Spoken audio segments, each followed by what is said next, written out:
Hey everyone, Mish here, your certified MBTI practitioner.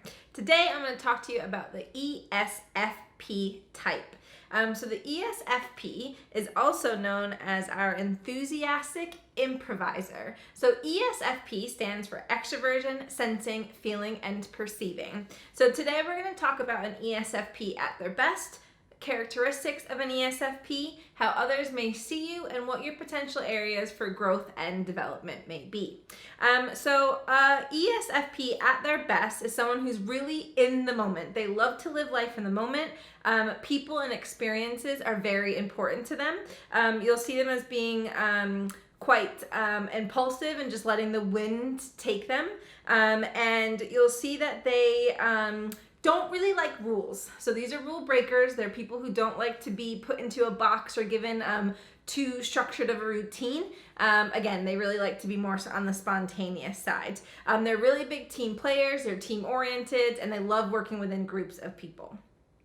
Characteristics of an ESFP and ways that you know that you might be interacting with an ESFP is that they're very observant, practical, and specific because they do have that sensing in there. They're very active and they like to get involved. They're very much people who will just kind of jump into things. So you might perceive them as not thinking, just doing. That's how they work. So another characteristic of an ESFP is they learn by doing. So they're not really just audio or just visual learners. You'll see them as being more kinesthetic learners or people who need to do and experience in order for things to really get stuck into their brain for long-term learning.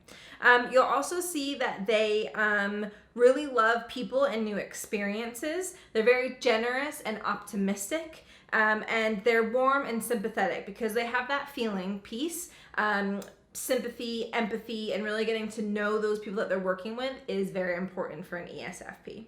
How others may view an ESFP is someone who really hates structure and hates routine.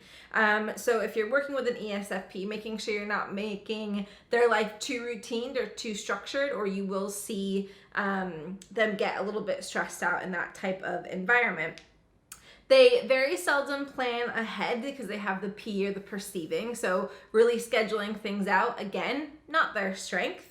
And you'll see that they are extremely enthusiastic. So because they have that F in the feeling bit, interacting with people and their extroversion, so you're going to see them really out and about, really kind of pushing their enthusiasm and their excitement onto the group of the people around them. You'll also find them to be very resourceful, gregarious, fun-loving, and playful. So there's all different ways of how you may perceive an ESFP. Last, potential areas for growth for an ESFP. So because you have your P as your perceiving function, people might get stressed out by how quickly you just plunge into things that you don't plan anything out. So you're very much about the here and the now, where if you're working with a J type, that could be an area of opportunity for you because that will stress out a judging type. You can become very distracted and impulsive. So because you jump into things, you might jump into this, and then that, and just try to make really quick solutions to things and not fully think everything out.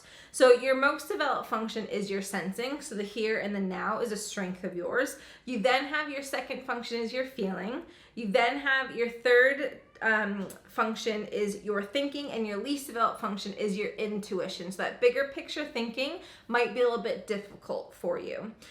So what you need to make sure that you do is that you're looking at the long-term consequences. So because you can't see the big picture and you're a P and you're not planning out, you might not be able to see the repercussions 3, 6, 9 months down the line of the decisions that you make. And you might put enjoyment and fun in front of some other more important obligations. So if it's not considered fun in your book, it won't really be something that you are excited about, obviously, and you won't plunge into it with the same enthusiasm that you might have with other projects. And because you are the crowd can really sense and feel your feelings because you have that EF pair type. You have to be conscious that when you're not feeling something, everyone around you is also not going to feel that. So because you're a leader in your team, you need to make sure that you're always treating each project with the same amount of enthusiasm, whether you consider it fun or not.